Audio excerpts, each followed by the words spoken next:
ഇപ്പൊ ഈ ചാപ്റ്ററിന്റെ ആദ്യ ഭാഗത്ത് കുറച്ച് മലയാളത്തിലുള്ള നോട്ടുകളാണ് നൽകിയിരിക്കുന്നത്. ഇതിന്റെ ഇംഗ്ലീഷ് കാര്യങ്ങളെല്ലാം നമ്മൾ നേരത്തെ പറഞ്ഞു പോയതാണ്.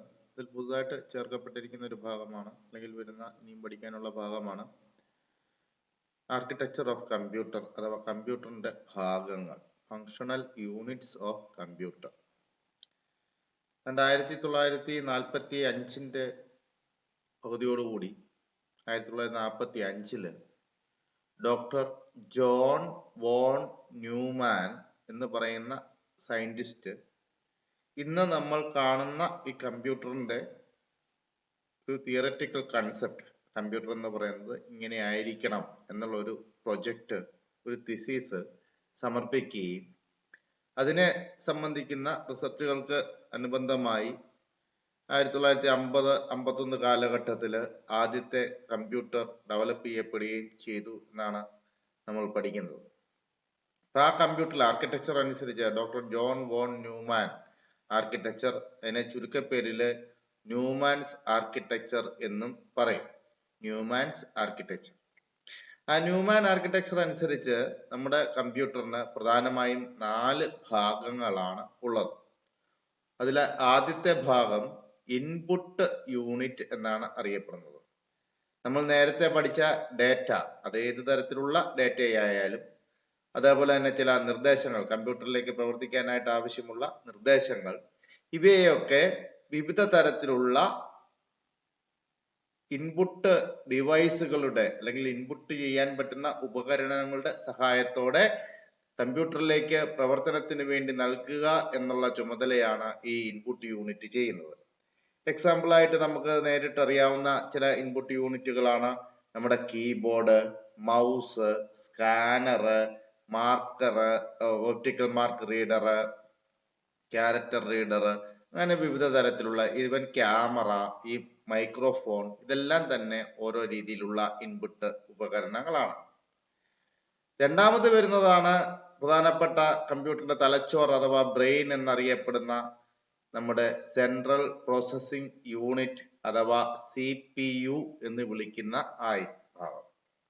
ഇവിടെയാണ് പ്രധാനമായ എല്ലാ പ്രോസസ്സുകളും, നമ്മൾ ഇൻപുട്ട് ചെയ്ത് കൊടുത്ത ഡേറ്റയെ പ്രധാനമായും പ്രോസസ് ചെയ്യുന്നത് ഈ CPU-വിനുള്ളിലാണ്. CPU-വിനുള്ളില് ഒത്തിരിയേറെ കമ്പോണൻസ് ഉണ്ട്. പ്രധാനമായും 3 കമ്പോണന്റുകളാണ് CPU-വിനുള്ളിൽ കടന്നു വരുന്നത്. അതൊന്നാണ് അരിത്തമെറ്റിക് ആൻഡ് ലോജിക്കൽ യൂണിറ്റ് എന്നറിയപ്പെടുന്ന ALU.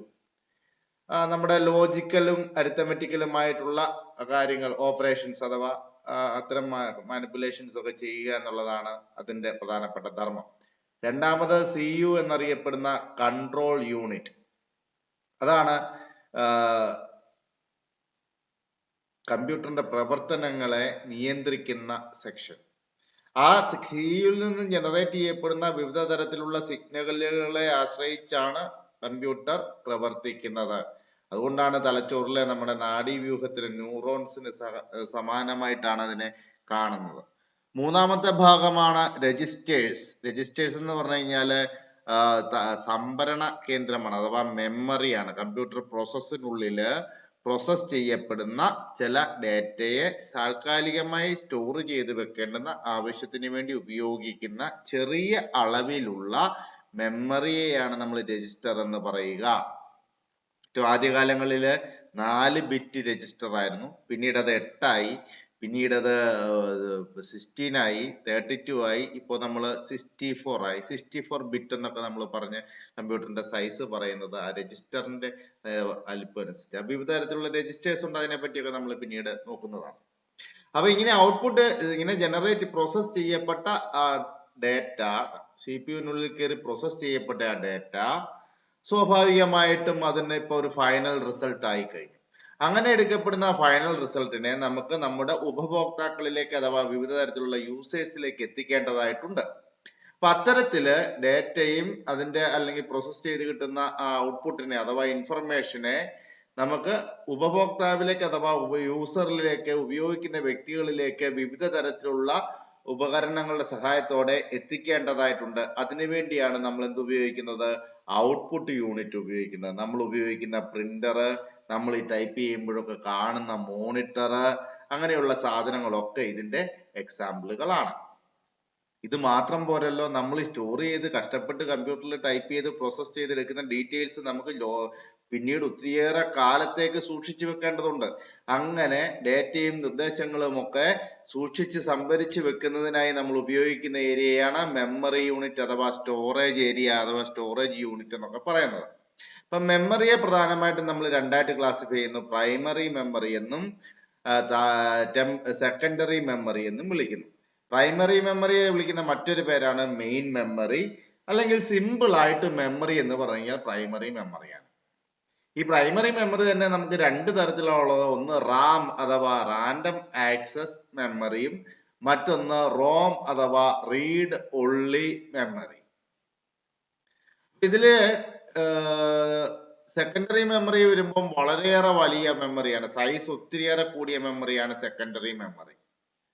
അവിടെയാണ് നമ്മുടെ യഥാർത്ഥത്തിലുള്ള ഫയലുകളൊക്കെ തന്നെ സ്റ്റോർ ചെയ്ത് വെക്കുന്നത്. റാൻഡം ആക്സസ് മെമ്മറി എന്ന് പറയുന്ന കമ്പ്യൂട്ടറിനെ ബേസിക് പ്രവർത്തനത്തിന് വേണ്ടി സഹായിക്കുന്ന ഒരു മെമ്മറി ഏരിയയാണ്. അത് വളരെ സൈസ് കുറവാണ്.